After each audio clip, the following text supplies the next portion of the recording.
Ada 4 mutiara yang berharga di dalam diri manusia, yang mana orientasinya nanti adalah akan senantiasa berbuat kebaikan di dunia. Lalu apa saja? Yang pertama adalah al-aqlu, akal. Allah anugerahkan kepada manusia yakni akal. Maka gunakan akal ini untuk senantiasa mencari kebenaran. Maka dari itu, akal diletakkan di tempat yang mulia, di atas, Pak, bukan di bawah. Akal menjadi pemimpin dalam tubuh kita, ibarat kendaraan setirnya, Pak. Setirnya itu yang bisa menggerakkan belok kanan, belok kiri. Maka kalau misalkan akal sudah dikuasai oleh iman, yang kedua adalah dalam diri kita harus dihiasi dengan agama, ad-din. Maka ketika akal sudah dikendalikan oleh agama, keimanan, niscaya akal ini akan menggerakkan anggota tubuh kita untuk senantiasa melakukan kebaikan.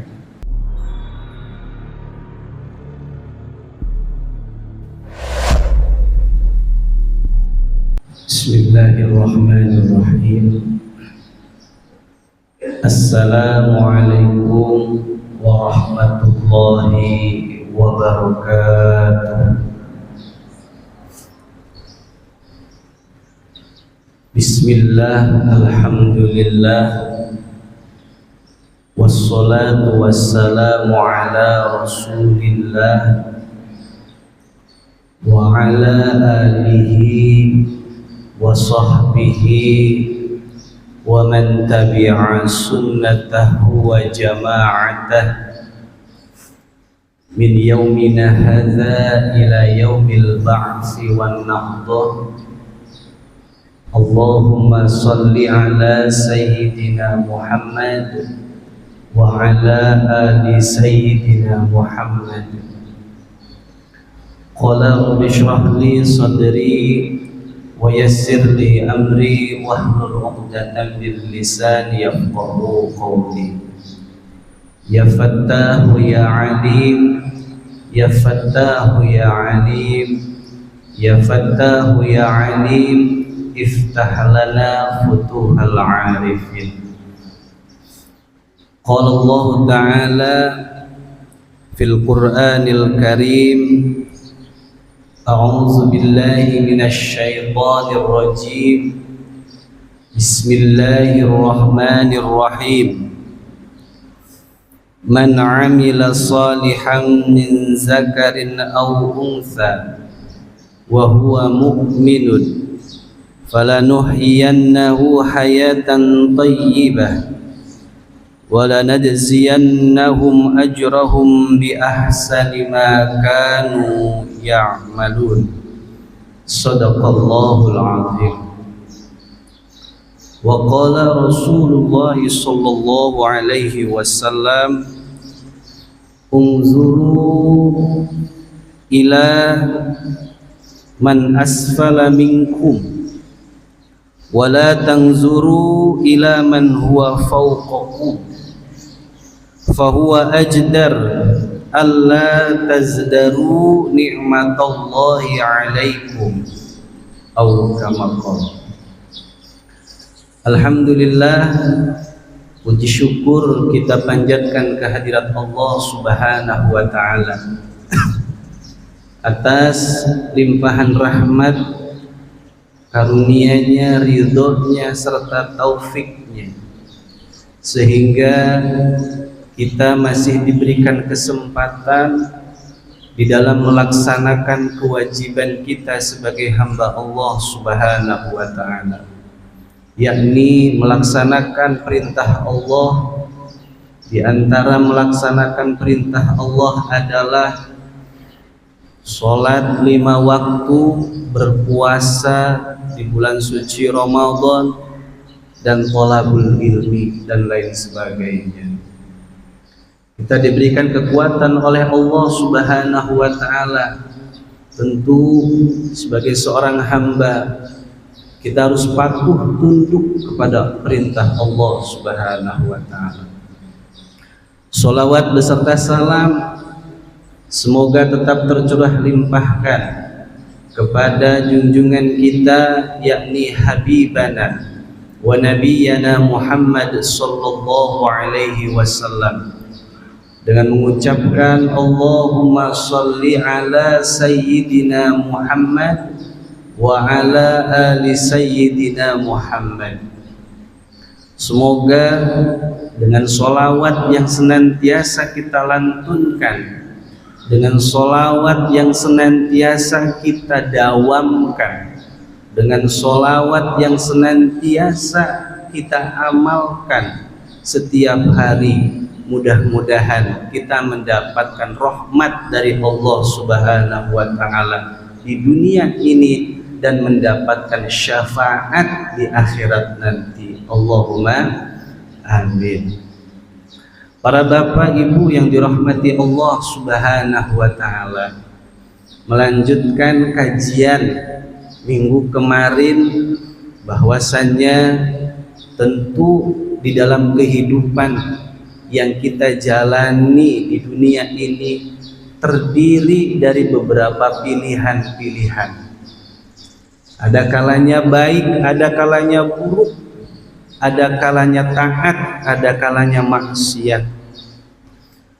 Oleh karena itu tentu kita harus mentafakuri seperti halnya baginda Nabi Muhammad sallallahu alaihi wasallam menyampaikan, ish ma syi'ta fa innaka mayyitun wa ahbib man ahbabta fa innaka mafariquh wa'mil ma syi'ta fa innaka majziyun bihi.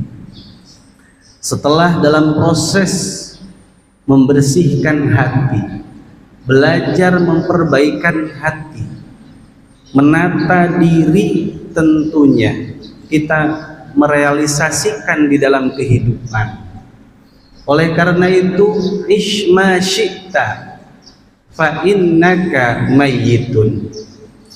Hiduplah sesukamu di dunia ini, tapi ingat, fa innaka mayyitun.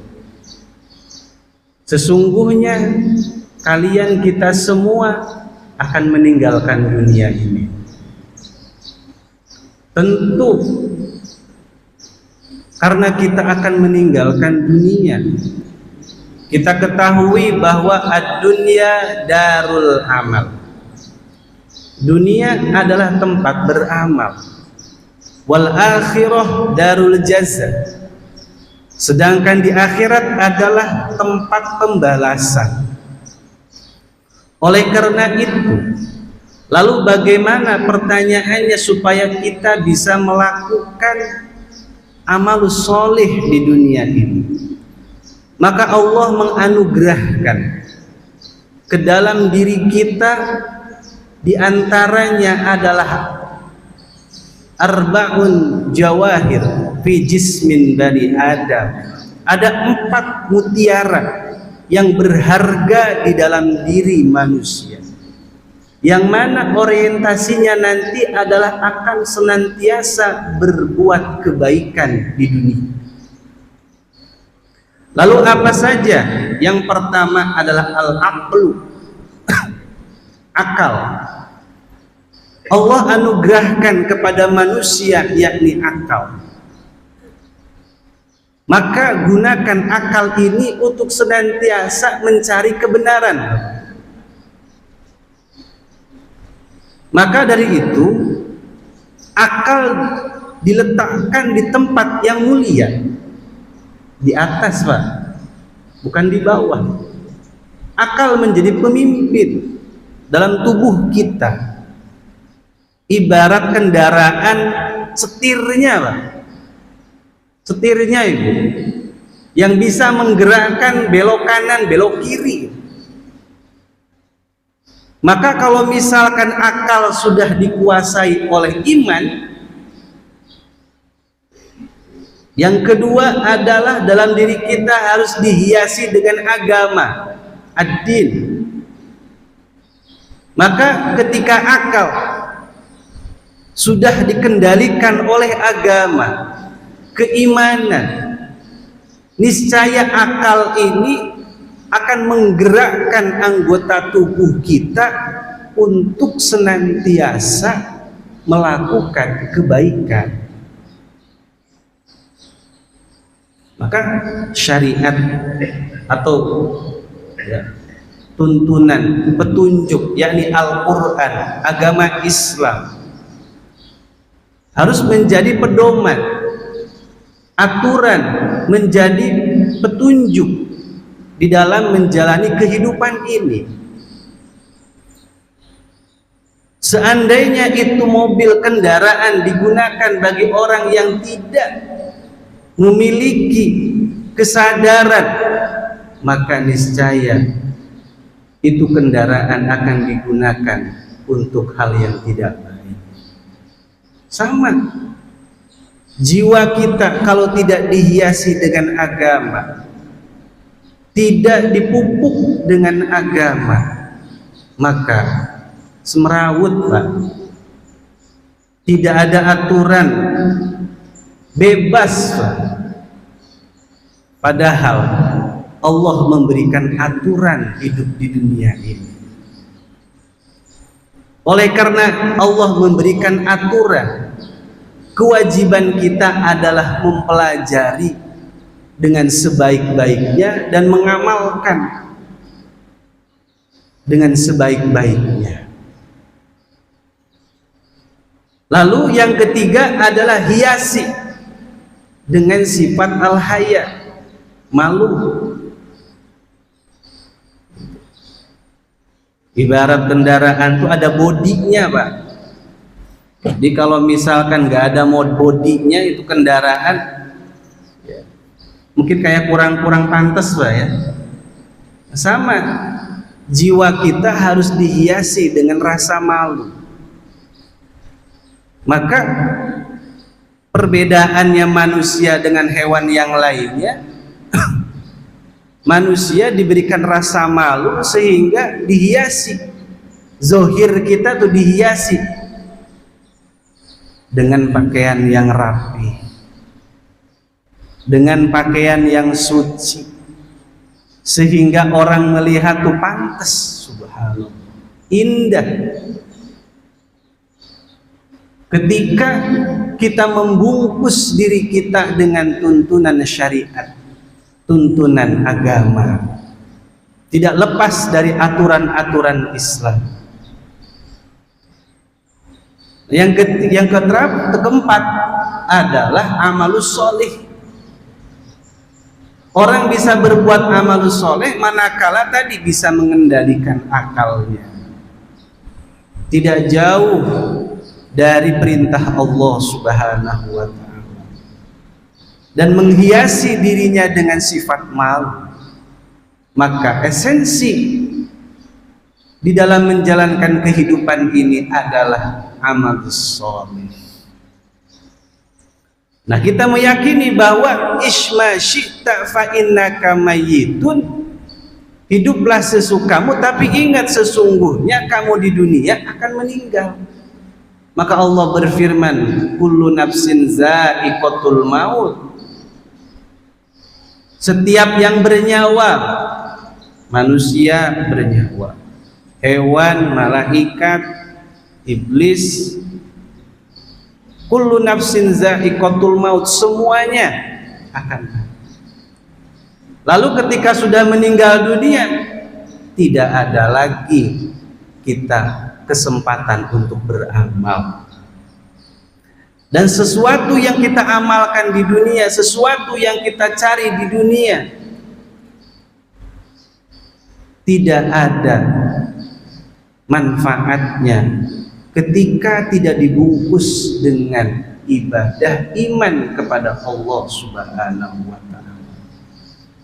Maka hiasi dengan keimanan dan ketakwaan kita kepada Allah Subhanahu wa taala. Yang kedua, wa ahbib man ahbabta fa innaka mafariqah. Cintailah sesuatu yang kamu cintai di dunia ini, silakan. Tapi ingat, fa innaka mafariqah. Misalkan ada orang cinta dunia, dikejar itu dunia, sebanyak-banyaknya dapat, Pak. Sebanyak itu dunia yang kita capai dan tidak akan dibawa mati. Uang 100.000 tidak akan berharga dan tidak akan dibawa ke alam kubur. Tidak ada dan tidak laku, Bang. Gitu. Sama seperti halnya ketika sebelum kita masuk ke alam dunia, yakni kita berada di alam rahim. Sesuatu yang ada di alam rahim tidak kita bawa ke alam dunia. Justru kita lahir ke alam dunia dalam keadaan tidak membawa apa-apa. Dan kita meninggalkan alam dunia nanti tidak akan membawa apa-apa kecuali amal. Maka dalam hadis baginda Nabi Muhammad sallallahu alaihi wasallam, "Idza mata ibnu Adam inqata'a amalu." Ketika anak cucu Adam meninggal dunia, inqata'a, terputuslah amaluhu, perbuatan. Baik perbuatan dirinya, amalnya dengan dirinya, amal dengan kerabatnya, sosialnya, terputus. Illa min salasin, kecuali yang tidak akan putus adalah 3 perkara. Yang pertama adalah shadaqatun jariyah, sedekah jariyah. Yang kedua adalah al ilmu yuntafa'u bihi, ilmu yang bermanfaat. Jika Bapak punya ilmu lalu Bapak amalkan, lalu diamalkan lagi, disampaikan kepada putra-putrinya, nak, kamu harus berbuat baik, sholat, lalu diamalkan sama anaknya menjadi anak yang soleh.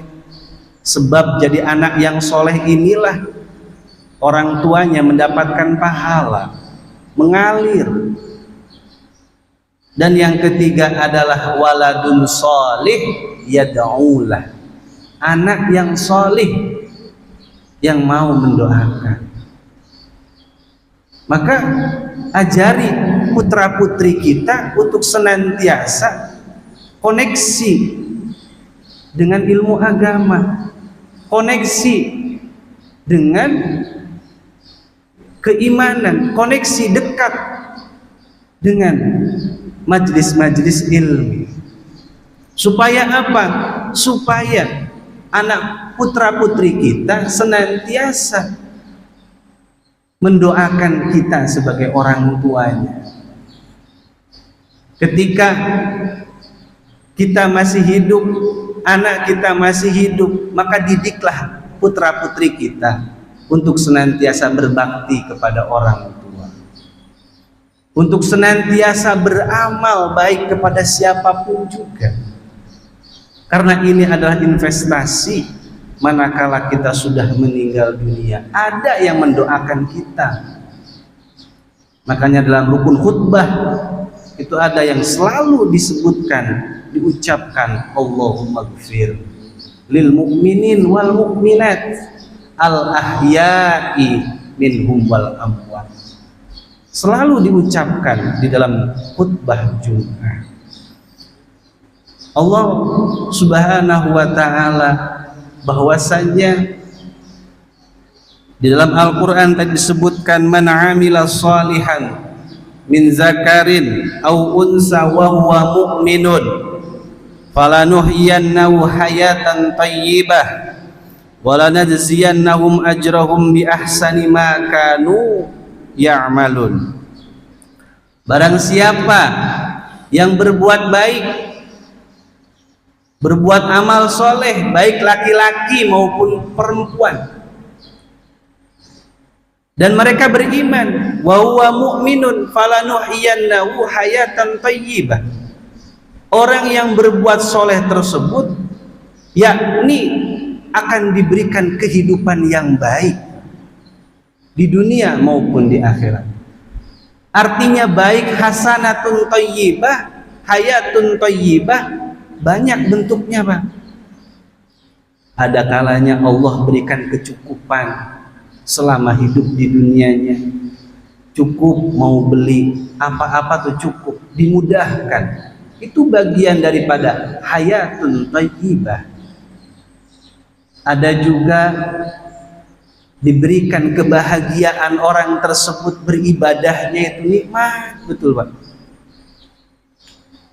Melakukan taat kepada Allah tuh diringankan, seneng gitu Pak. Itu bagian daripada hayatun thayyibah.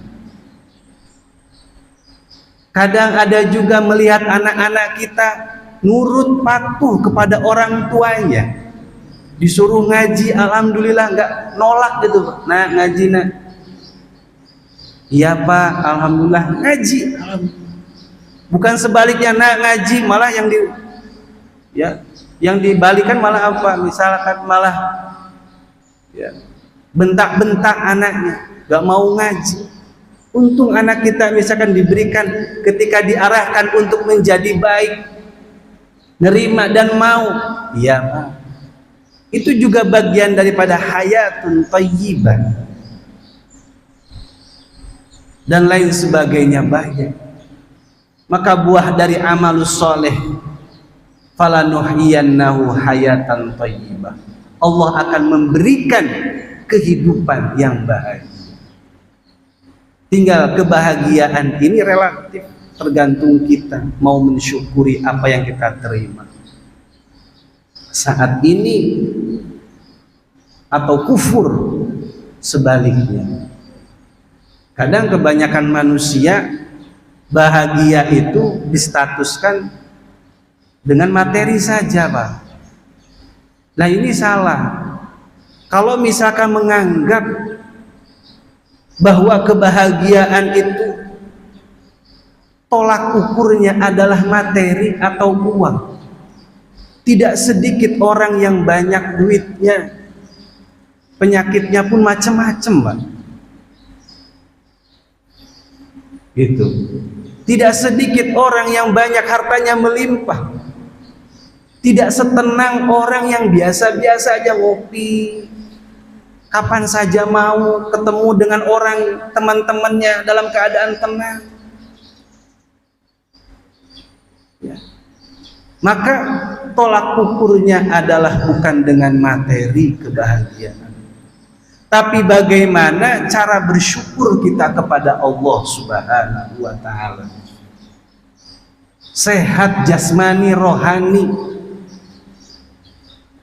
kita sudah merasakan alhamdulillah tenang, nikmat hidup. Jangan kalah dengan ayam Pak. Ayam nggak diberikan akal oleh Allah Subhanahu wa Ta'ala, tapi itu ayam nggak pernah bingung. Waktunya makan ya makan, waktunya cari kerja ya kerja. Maka ayam ketika sudah waktu fajar dia keluar, nggak pernah tidur lagi. Waktunya kerja, waktunya balik. Ingat waktunya. Tapi kita kadang-kadang siang malam, kaki di kepala, kepala di kaki Pak, itu pun masih kurang ingatnya kepada Allah Subhanahu wa Ta'ala. Padahal kita disebutkan dalam Al-Quran, laqad khalaqnal insana fi ahsani taqwim, yakni sesungguhnya manusia diciptakan dengan paling sempurna. Gitu. Ayam sama diberikan mulut, ayam sama diberikan hidung, diberikan rizki sama. Tapi kenapa kadang-kadang kita sudah diberikan akal, iman, percaya kepada Allah Subhanahu wa Ta'ala yang maha memberikan rizki, kadang-kadang kita masih ragu. Kadang-kadang kita masih ragu. Oleh karena itu, yakinlah bahwa Allah Subhanahu wa Ta'ala maha memberikan rizki. Dan sudah diatur masalah rizki. Rizki ada kalanya dijemput, ada kalanya nggak dijemput. Allah sudah kasih rizki. Contohnya apa? Sehat. Allah secara berikan rizki sehat. Ada rizki yang perlu sebab kasbiyah, usaha, dijemput. Maka rizki yang Allah berikan apapun itu juga kita harus syukuri. Jangan sampai sekali-kali kufur kepada Allah Subhanahu wa Ta'ala. Nah, maka yang kita cintai di dunia ini, fa innaka mafariqahu, sesungguhnya semuanya akan berpisah. Oleh karena itu bagaimana? Maka cintailah segala sesuatu karena Allah Subhanahu wa Ta'ala. Maka dalam sholat itu ada bacaan inna sholati wa nusuki wa mahyaya wa mamati lillahi rabbil alamin. Kalau kita maknai secara pesantren, Pak, inna sholati, sesungguhnya sholatku, wa nusuki, dan ibadahku, wa mahyaya, dan hidupku, wa mamati, dan matiku, lillahi rabbil alamin, karena Allah Subhanahu wa Ta'ala. Kita sholat jangan sampai terbesit dalam hatinya karena ingin mendapatkan pujian dari seseorang. Kita ibadah, baik itu ibadah mahdhah maupun ibadah ghairu mahdhah, yang wajib maupun yang sunnah, tetap orientasinya diniati karena Allah Subhanahu wa Ta'ala. Karena apa? Innamal a'malu binniyat. Segala sesuatu tergantung daripada niatnya. Gitu. Maka niat ini menjadi pembeda. Mandi dengan diniati dengan mandi yang tidak diniati beda. Duduknya Bapak di majlis ilmi sekarang di masjid dengan yang diniati dan tidak diniati beda, Pak. Kalau misalkan duduk yang diniati, ya mendapatkan pahala. Niat saya iktikaf di masjid lillahi ta'ala, gitu. Niat mau mencari ilmu lillahi ta'ala. Makanya ketika di pesantren itu selalu diajarkan para santri itu segala sesuatu diniati. Diniati yang baik. Niat saya mencari ilmu lillahi ta'ala karena tujuannya mengharapkan ridho Allah dan menghidupkan syariat Islam. Ketika saya mau ngaji ke sini, saya pun niat juga, Pak. Niat saya belajar lagi, mengamalkan ilmu lillahi ta'ala. Kenapa? Karena ya tadi, untuk senantiasa menjadikan nilai ibadah. Ketika Bapak melihat Ibu melihat sesuatu ranting di tengah jalan, diniati, niat saya menghindarkan paku di tengah jalan lillahi ta'ala. Bisa jadi asbab dari kita berbuat amal sekecil itu Allah ridho di situ. Maka di pertemuan sebelumnya itu bahwa fala tahkiru, jangan meremehkan ketaatan kita kepada Allah, sekecil apapun itu taat kita kepada Allah. Bisa jadi di situ ada ridho Allah. Dan jangan juga meremehkan maksiat sebesar apapun maupun sekecil apapun kepada Allah, karena bisa jadi di situ ada murkanya Allah Subhanahu wa taala. Oleh karena itu, bahwa fa innaka mafariqahu, sesuatu yang kita cintai di dunia akan berpisah dan akan kita tinggalkan selama-lamanya, akan menghadap kepada Allah Subhanahu wa taala dengan keadaan takwa, dengan memegang iman Islam pada Allah Subhanahu wa taala. Dan yang ketiga, para bapak ibu yang dirahmati Allah Subhanahu wa taala, wa'mil ma syi'ta fa innaka majziyun bihi.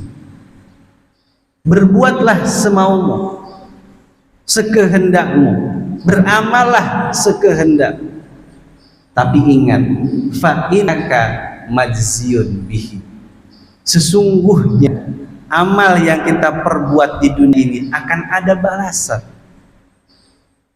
Wa may ya'mal mithqala dzarratin khairan yara wa may ya'mal mithqala dzarratin syarran yara. Barang siapa yang berbuat kebaikan sebesar biji zarrah akan dibalas, Pak. Jangankan yang besar, yang kecil aja Allah akan balas. Begitu juga sebaliknya, barang siapa yang berbuat kejahatan sekecil apapun akan ada balasannya. Maka tadi yang menentukan orang bisa berbuat baik maupun buruk itu tergantung dari akal pikirannya dulu. Yang kedua, tergantung dia imannya. Dan yang ketiga, dihiasi dengan rasa malu. Baru orang tersebut akan melakukan sesuatu hal yang baik atau buruk. Kalau akalnya sehat, agamanya dipakai, aturan syariatnya dipakai, lalu dihiasi dengan haya, maka dia akan senantiasa melakukan kebaikan di dunia ini. Oleh karena itu, para bapak ibu yang dirahmati Allah Subhanahu wa taala, terus kita memohon pertolongan, perlindungan kepada Allah Subhanahu wa taala. Karena di dalam melaksanakan taat ibadah tentu la haula wala quwata illa billah. Kita bisa taat, kuat taat ibadah kepada Allah, menjauhi segala larangan Allah, itu pada dasarnya illa billah, dengan sebab pertolongan Allah Subhanahu wa ta'ala. Mudah-mudahan dalam kesempatan ini, pertemuan ini, 3 poin tadi, bahwasanya pada intinya segala sesuatu harus didasari dengan niat yang baik.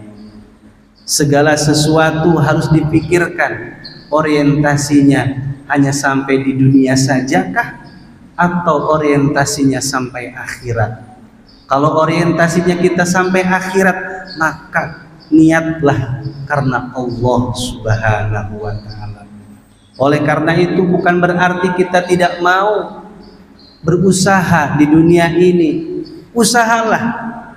Seandainya kita ingin mendapatkan dunia, maka yakinlah, punya prinsip bahwa seakan-akan kita hidup 1000 tahun lagi, tapi dengan urusan akhirat maka seakan-akan kita akan mati besok, Pak.